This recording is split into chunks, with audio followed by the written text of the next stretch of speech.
Weewaawo olunaku olwaleero twagala okubeera nga tweyongerayo mu masomo ge tugenda maaso n'okuba nga tukwasaganya okuviira ddala mu kitabo eky'ebikolwa eby'abatume. Olunaku olwaleero njagala tubeere nga tutunuulira ekitundu kyaffe ekyokubiri nga tutunuulira ku nsonga gye tuyita ki kye tusobola okubeera nga tuyigira ku bulokozi obw'omukyala ayitibwa Ludiya. So ssebo ne nnyabo omulundi guli ogwasembayo twatunuulira engeri Katonda gy'agenda maaso n'okuba nga alungamyamu oba engeri gye yalungamyamu omutume Pawulo wamu n'abo banne be yatambula nabo okukola omulimo ogw'ekimisani. Ne tulaba ebintu eby'enjawulo nnyo nnyini ddala mu kubeera nga yatuuka n'agenda mu kitundu Bayibuli kyennyonnyola nga eyita Dulube wamu ate era ne Lusitula. Bayibuli etulaga nti eyo gye yasensikana omuvubuka omuto eyali amanyikiddwa nga Timoseewo era nga yali ayogerwako ebigambo birungi nnyo nnyini ddala abooluganda abaali mu kifo ekyo. Oluvannyuma nnyo twazuula ti Pawulo muvubuka ono n'ayagala okubeera nga atambula naye era kyamugwanira okubeera nga atayirira omuvubuka ono kubanga ebimu ku bifo Pawulo byalina okuba nga ayingiramu bye bifo ebimanyikiddwa nga sinagogo. Ebifo ebyo byabanga by'Abayudaaya era Abayudaaya tebakkirizangayo muntu yenna atali mu mukomole nga bwe tulabira ddala mu Bikolwa by'Abatume essuula eya-21 olunyiriri olwa-27 paka olwa-29 bwe luttaanyiza ddala ku nsonga eyo ey'okuleeta omuntu mu sinagogo nga munnagwanga ate nga takomoleddwa. Abayudaaya baakirabanga omuntu oyo eyali agenda okuba nga ayonoona ekifo kyabwe. Twekkaanya n'ensonga ey'okubeera nti Omwoyo wa Katonda yagaana omutume ono wamu ne banneebe okubaako ebifo ebimu bye babulyamu enjiri, ebifo nga Fulugiya, ebifo nga Galatiya mu lugendo lwabwe bwe baali batandika olugendo lwabwe olw'ekimisani olwokubiri, wabula ne basendebwa okubeera nga bagenda mu kitundu ekyali kimanyikiddwa nga Makedoni. Eyo nno Pawulo gye yafunira okwolesebwa okw'omusajja ow'e Makedoni nga mugamba nti jangu eno otutuukeko otuyambe. Era Bayibuli etwanukula mu nnyo lw'ekkumi mu ssuula 16 nti bwe baamala okulaba okwolesebwa okwo mangu nnyo ne batambula ne batandika okubeera nga basomoka omugga. Kati Bayibuli wano wetulagira nti baamala ne balwa mu kifo ekyo ekya Filipi ne bakirwamu ennaku ezaakola ki ezawerako. Wenjagala nno tutandikire ddala olunyiriri olw'13 olulagira ddala nti awo ku lunaku olwa Ssabbiiti ne tufuluma mu mulyango gw'ekibuga okugenda ku mugga bwe twalowoozanga tiwaaliyo ekifo eky'okukuŋŋaanira eky'okusabiramu. Ne tutuula ne twogera n'abakazi abaakuŋŋaana awo. Omukazi erinnya lye Ludiya, omutunzi w'engoye ez'effulungu wa mu kibuga Suwatira, eyasinzanga Katonda nga atuwulira, Mukama waffe n'amubikkula omutima gwe okuwuliriza Pawulo bwe yali ayogera. Kati nno awo we wali embeera gye njagala oba ensonga gye njagala tubeere ng'ate tufaako oba tugyekkaanya. Bayibuli etulaze nti abatume bano bwe baali bafuluma ekibuga olw'okunoonya ekifo eky'okusabiramu. Era Bayibuli eraga nti bwe baagenda mu maaso n'okubeera nga batambula okugenda ku mugga, eyo gye baasanga abakyala ab'enjawulo. So bingi ebiri wano bye tusobola okubeera nga tukola ki nga nabyo tubifiirako nnyo nnyini ddala. Ekimu ku byo ekikulu nnyo kye ky'okutegeera ekifo kino ekya Filipi kyali tekiyina nnyo sinagoga oba weema ez'Abayudaaya nga zaali nnyingi. Kati mu kuba nti sinagoga ezo tezaali mu kifo kya Filipi, Abayudaaya abaami nabo ate baali batono mu nnamba. Naye ate nakyo kino kikulu nnyo okubeera nga tukola tutya nga tutegeera nti mu biro eby'abatume Abayudaaya bano baali baasaasaanira ebitundu eby'enjawulo, ng'era ekimu ku ebyo ekyaviirako embeera eyo etaali nnyangu kyekyokubeera nti abamu bagenda maaso n'okubeera nga basindikibwa mu bwawanguse olw'okuyiganyizibwa okwali mu Yerusaalemi, abalala ne bazaalira eyo kati so abaana be bazaalira eyo mu mabbali ne bagenda nga nabo ate oluusi batambula ebifo eby'enjawulo. Naye kye tulaba ekirala ekikulu ky'ekyomutume ono wamu ne banneebe bwe bekkakkanya ne batuula wansi n'abakyala abo. Bwe batuula wansi n'abakyala abo tebalina mulimu mulala gwe baakola wabula bannyonnyola abakyala bano enjiri eya Mukama waffe Yesu Kristo. So Bayibuli etulaga nti mu abo be baabuulira mu lunyiriri olw'okumeka olw'14 nti kwe kwali omukyala ayitibwa Ludiya yali atunda engoye ez'effulungu mu kifo kya Swawatira. Era Bayibuli etulaga nti omukyala ono yasinzanga Katonda era n'atuuliriza kubanga omutima gwe gwali gubikkuddwa Katonda, n'afaayo nnyo eri ebyo ebyali bigenze maaso n'okwogerwa. Ekiragira ddala nti bwe baali batandise okuyingira oba bwe baatandika okuyingira mu kitundu kino eky'abazungu oba be tuyita Abayuropiya, Bayibuli etulaga nti omukyala ono yasookera ddala okubeera ng'akola ki? Ng'aleetebwa mu kukkiriza okwa Mukama waffe Yesu Kristo wamu ne bakyala banneebe.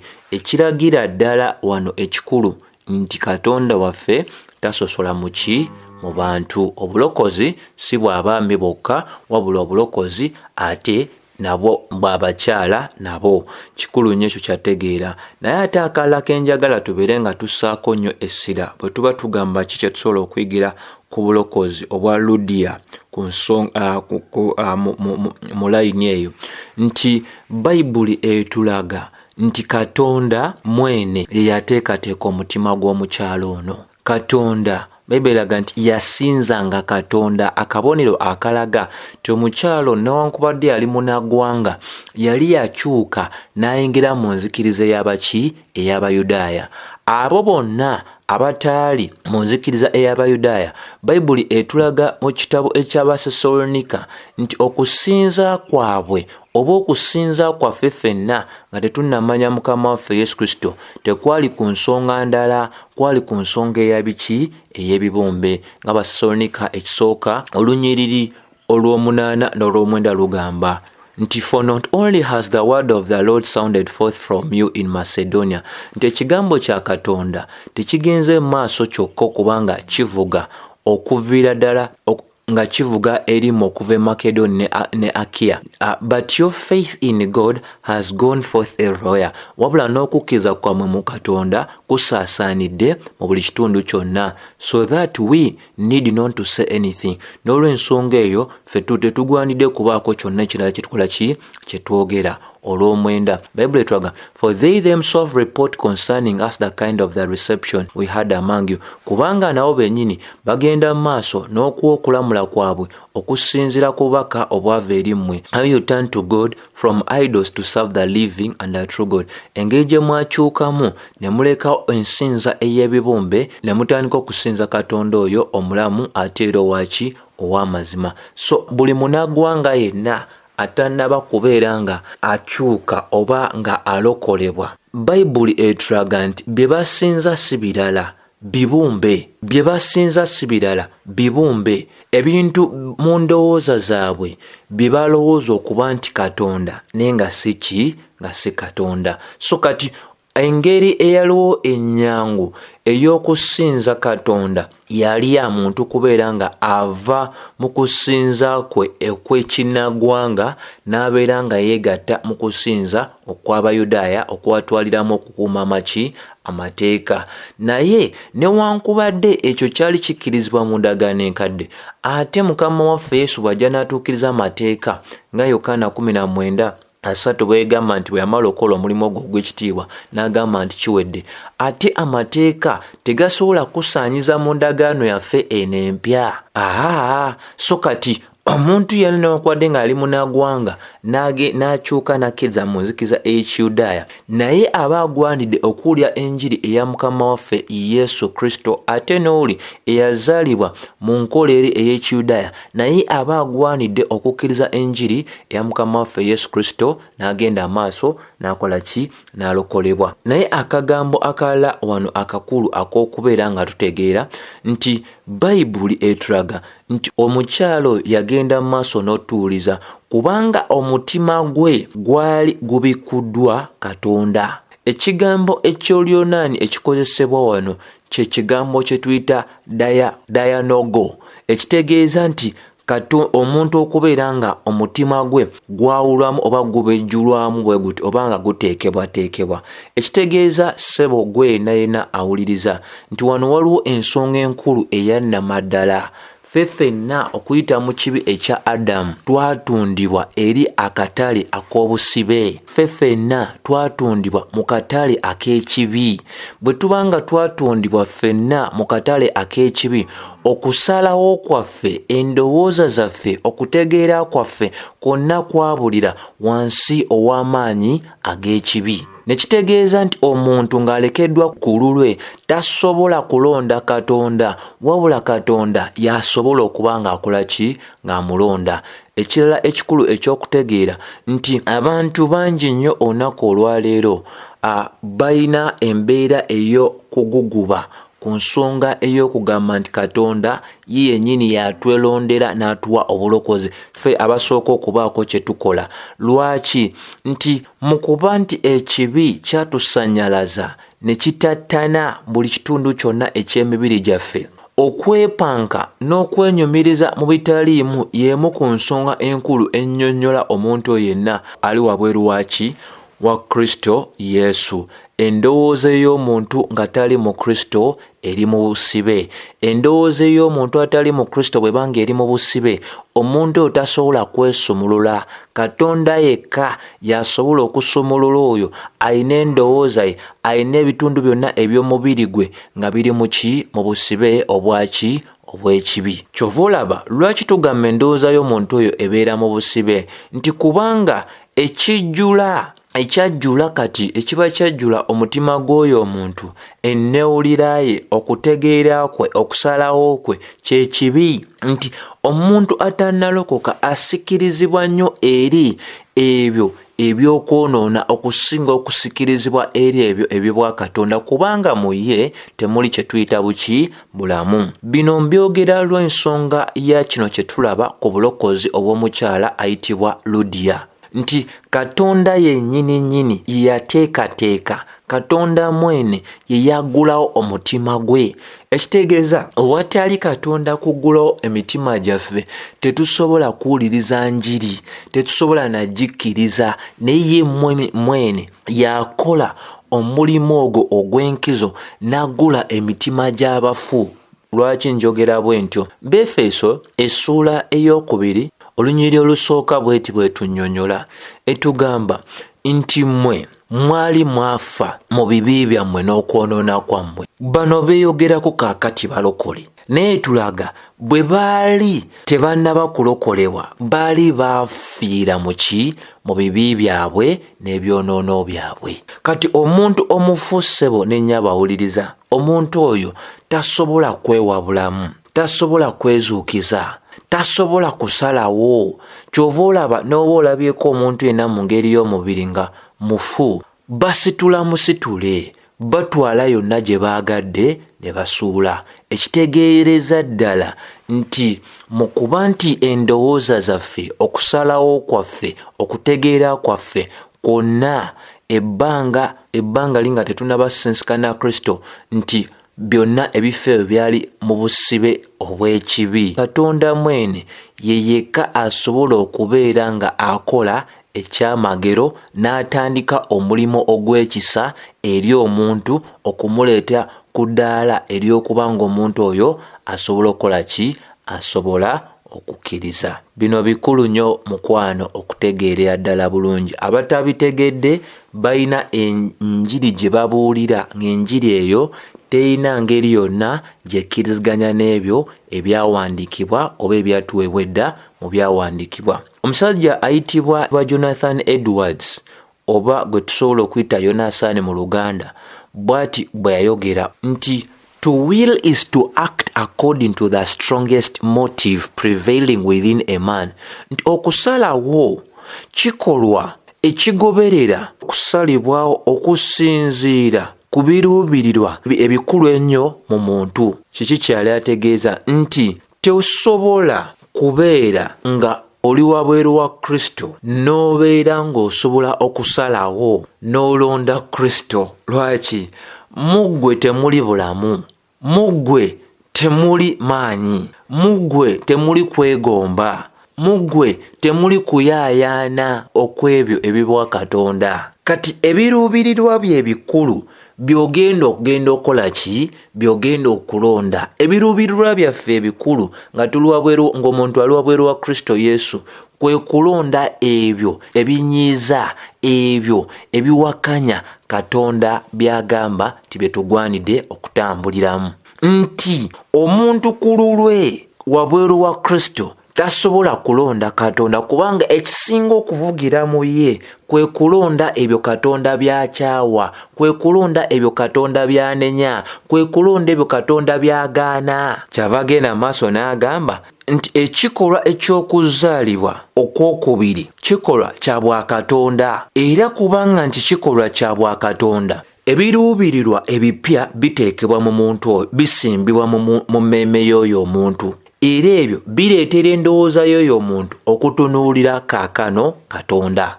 Nti atannalokoka talina busobozi mu ye bujja ku lulwe eri Katonda. Obulokozi y'ensonga lwaki bwa kisa okuyita mu kukkiriza. Waleme kubeerawo omu ku ffe akola ki? Eyeenyumiriza.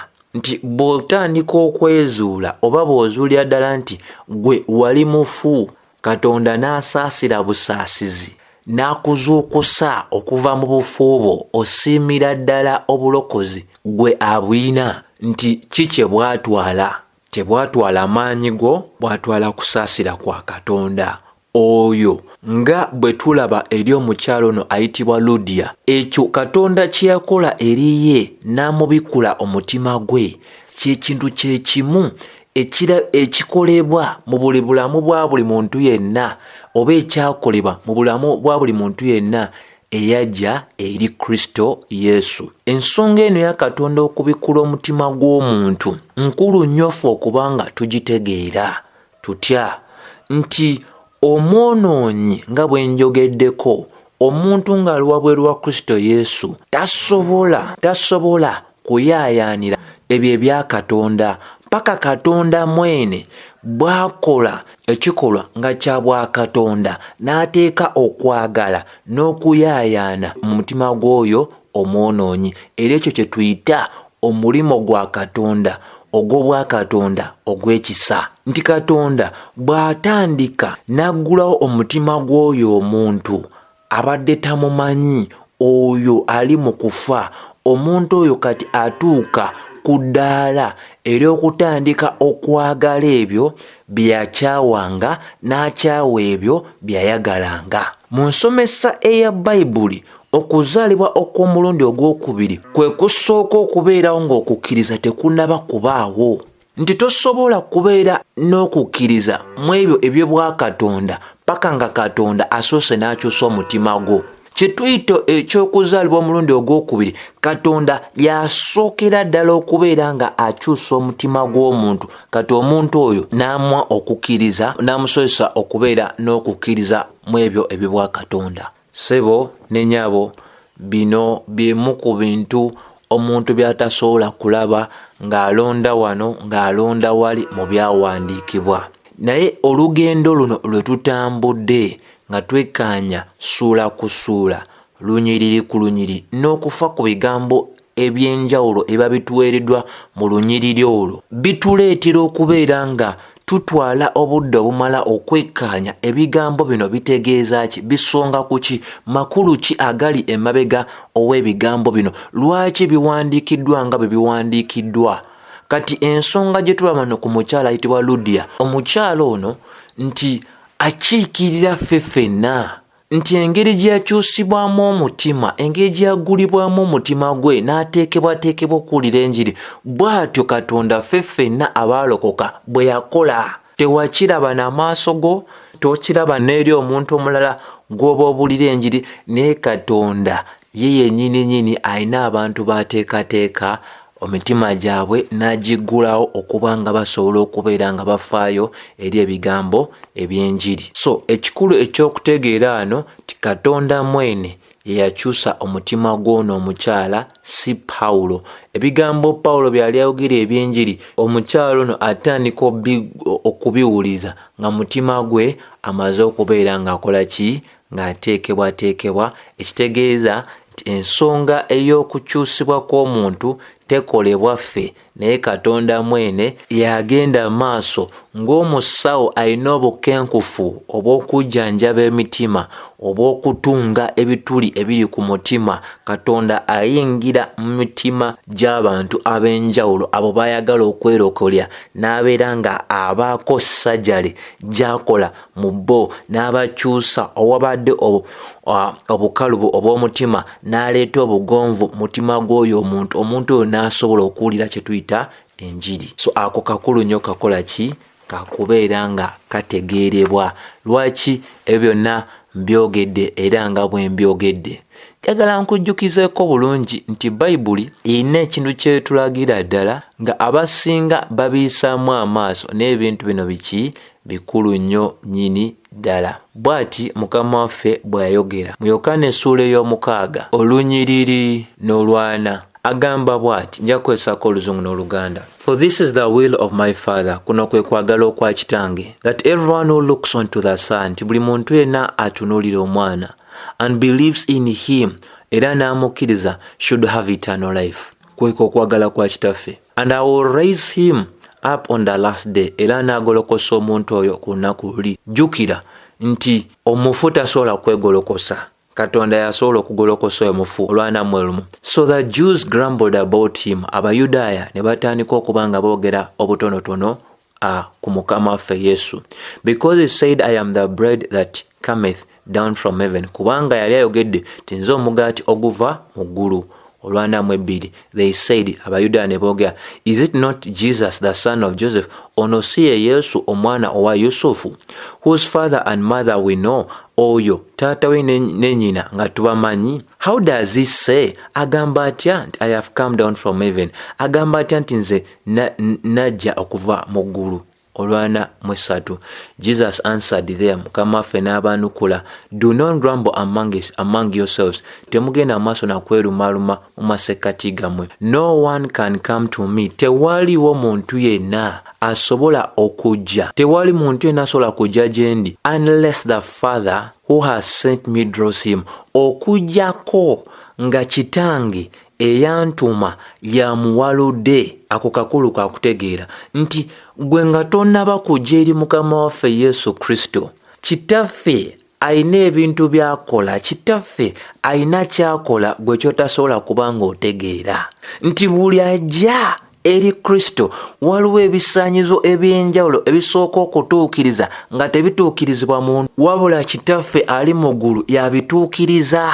Nti gwe kululwo okubanga wazaalibwa mu kufa tosobola kwereeta eri Mukama waffe. Kitaffe mwene yalina okubeera nga agenda maaso n'okubeera nga agonza omutima gwo n'aguggula nga bwe byaggula ogwa Ludiya, n'owuliriza ebigambo eby'enjiri eya Mukama waffe Yesu Kristo. Tewaliwo asobola kujja eri ye paka nga Kitaffe yamwaludde. Lwaki? Omuntu nga mufu tasobola kwefuula waddembe, tasobola kwewa bulamu. Jjukira Laazaalo mu ntaana ye yalina maanyi ki? Yalina kusalawo ki? So kino ekisomesebwa wano kiragira ddala nti gwe tosobola kusalawo kulonda Katonda. Katonda yekka yasobola osalawo n'akulonda kuba gw'oli mufu tosobola mulonda ye mulamu. Kyobalaba Yokaana 10:25 Mukama waffe ayogera n'agamba nti nze kuzuukira ate nze bulamu. Ye yekka yasobola okwegolokosa okuva mu bafu ng'era bwe yeegolokosa n'ava mu bafu. Naye ggwe nange abaali baafiira mu bibi byaffe tetusobola kwegolokosa nga twejja mu mbeera eyo ey'okufa kwaffe paka Katonda ye mwene n'akola ekyamagero n'atugolokosa n'atujja mu bufu bwaffe n'ateeka akategeera mu ffe ne tutandika okutunuulira eri ebyo ebimwesa ekitiibwa. Ssebo ne nnyabo, bino bikulu nnyo bya kubeera nga tutegeera. Bino bikulu nnyo bya kuba nga tukola tutya nga tutegeera. Tinga ne mu ngeri eya bulijjo omwana yenna ayitibwa omwana talina mulimo gwonna gw'akola kubeera nga afuuka kitundu ku kuzaalibwa kwe. Omwana talina mulimo gwonna gw'akola okuba nga afuuka ekitundu ku kuzaalibwa kwe. Ate Katonda bw'aba taguddewo na baana ya muntu ate era tewali kibakola kibaawo. Omwana tasobola kulabibwako. Ebintu byonna bitandikibwa Katonda.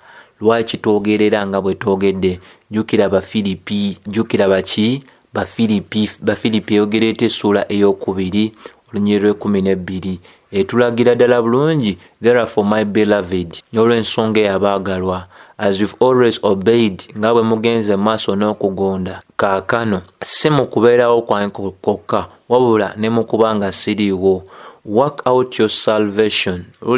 Work out your salvation with fear and trembling. Mugende maaso n'okufulumya n'okulaga obulokozi bwammwe mu kutya. 13 Kubanga Katonda mwene yakolera mu mmwe both to will, okuleeta okwagala n'okukola ekyo ekimusanyusa. Obulokozi butandikibwa Katonda, era Katonda yatuwa obusobozi. Ye yennyini yatuwa obusobozi osigala nga tutambulira oba nga tutambulira kye tuyita omulamwa. Lwaki sikwatako ne Yokaana emu okubeera nga nywereza ddala kino kyenjogera? Yokaana essuula esooka olunyiriri lwo tetujja genda wala lwa 13 egamba, who were born not of the blood nor of the will of the flesh, nti ffe abaazaalibwa omulundi ogwokubiri tetwazaalibwa olw'omusaayi oba olw'okusalawo okw'omubiri oba olw'okusalawo okw'omuntu, naye Katonda. Obulokozi bwaffe bwavaawa? Tebwava eri ffe, bwava eri Katonda. Katonda yakola ki? Yasalawo. Lwaki tetweyambisa era ne Peetero ekisooka naye okuba nga tunywereza ddala amakulu gano agaki ag'ensonga? Peetero ekisooka olunyiriri olwokusatu lugamba, blessed be the God and the Father of our Lord Jesus Christ, nti okutenderezebwa kubeere eri Katonda era n'ekitaffe owa Mukama waffe Yesu Kristo, according to his great mercy, okusinziira ku busukulumu oba okusaasira kwe, he has caused us to be born again, ye yatuleetedde okubeera nga tuzaalibwa omulundi ogwokubiri. Ssebo ne nnyabo, waliwo atuleetedde. Toyina kikolwa, toyina bikolwa, toyina mpisa, toyina maanyi, toyina ndabika, toyina buwanvu oba bumpi oba bugagga oba bunaku, toyina mulimo gwonna gw'osobola kwenyumirizaamu wabula okubeera nga weenyumiriza Mukama waffe Yesu Kristo. Kino kikulu nnyo kyakutegeera nga bwe nayogeddeko emabega nti omuntu omufu aba agwanidde kubeera nga yeesigama Katonda. Obulamu bw'aba wakufuna bulamu nate kiba kirina kutwala Katonda mwene, nga Lazaalo bwe yamala ennaku 4 mu ntaana. Ssebo ne nnyabo, naffe bwe tutyo kufaanana kwa Lazaalo, Mukama waffe okubeera nga amuyita bw'atyo naffe bwe yatuyita mu kufa kwaffe n'atufuula balamu ne tuwulira enjiri kaakano ne tugikiriza nga Befeso essuula ey'okubiri olusooka paka olwokubiri bwe lunywereza ddala. Kino nakyo kikulu nnyo kyakutegeera ti mu nsomesa eya theologia obulokozi buno obuleetebwa Katonda tubuyita monogistic oba kye tuyita monogism, ekitegeeza omulimu nga gwakolebwa Katonda yekka. Tetwogera ku synergism. Synergism y'engeri y'ogamba nti Katonda alina kye yakola oluvannyuma lw'omuntu okubaako kye yakola. Bayibuli etulaga nti who causes he has caused, yakireetedde nga bwe yaggula omutima gw'omukyalo oli bw'atyo naffe bwetutyo bwe tusobola okugamba nti obulokozi buli monogistic tebuli synergistic, nti obulokozi mulimo gwa Katonda wabula si mulimo gwa muntu ne Katonda.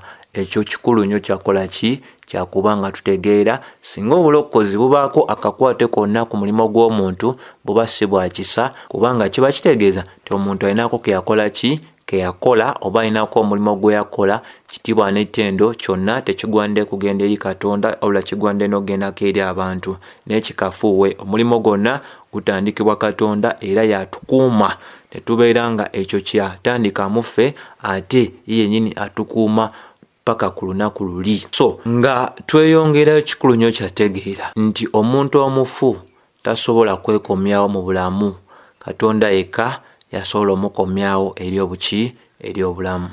Bw'oba weeyambisiza ekitabo ky'Abasalonika ekisooka suleyo ku bironyolo 13 lugamba nti era twebaza Katonda. Okitegeera twebaza Katonda kubanga mwafuna ekigambo kye mwawulira okuva eri ffe temwakiwulira ng'ekigambo eky'abantu wabula ng'ekigambo ekya Katonda oyo akolera mu abo bonna abakkiriza. So njogera ekindeke ki ebintu byonna birambulukufu bulungi nnyo ekikola ki ekimala, birambulukufu nnyo ekikola ki ekimala. So kyenjagadde okubeera nga nkaka nnywereza ddala awo nti tetulina kubaako na kwenyumiriza kwonna nga kuli mu maanyi gaffe. Okwenyumiriza kwaffe kugwanidde kubeera mwani mu Kristo. Waliwo abagamba nti boogera ku njiri ey'ekisa naye enjiri ey'ekisa gye boogerako tennyonnyolwa ng'ebyawandiikibwa bitulaga,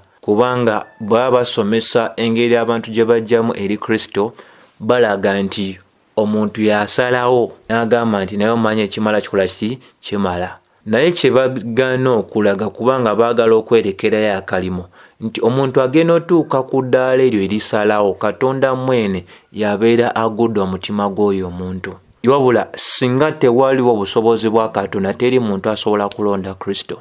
Ekyo kye ngamba nti abantu abatakikkiriza ekyo nti Katonda yatandika omulimo guno era yagukuuma newankubadde bagamba nti boogera ku kisa, ekyo si kyekisa Bayibuli kyeyogerako. Ekisa Bayibuli kyeraga Katonda yagutandika era yatukuumira awo ku layini ti amaanyi ge gamu ge yakozesa ng'azuukiza Mukama waffe okuva mu bafu, ge maanyi ge gamu g'akozesa ng'atukuumira mu bulokozi obutava kw'eryo ekkubo. So ssebo ne nnyabo bingi binsobola okwogera ku nsonga eno, naye njagala obeere nga otwala akadde akamala naawe wekkaanye ebyawandiikibwa ojja zuulya ddala kyenkugamba nti weewaawo kyaki kyannamaddala nnyo nnyini ddala.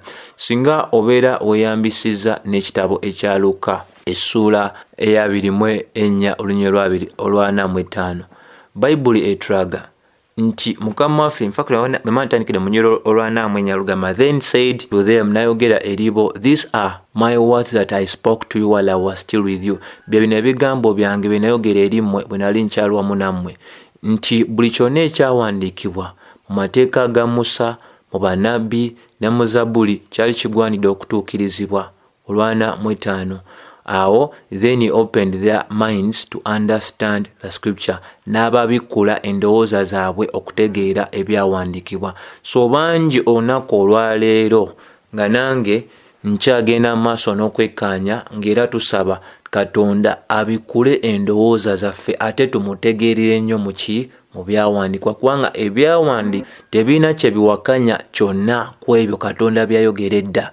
wabula endowooza zaffe zigwanidde okuyambibwa amaanyi ag'omwoyo omutukuvu fe ne tutuuka ku ddaala okulabira ddala ebyawandiikibwa nga Katonda bwe yabituwa ne tubeera nga tetubijjungulula, tetutandika ate kwenyumiriza mu maanyi gaffe nti kano oba nakola okusalawo kulungi, kati abatannalokoka obeera obalabanga gwe uli wanjawulo onyootwala tugende olina kiwakola.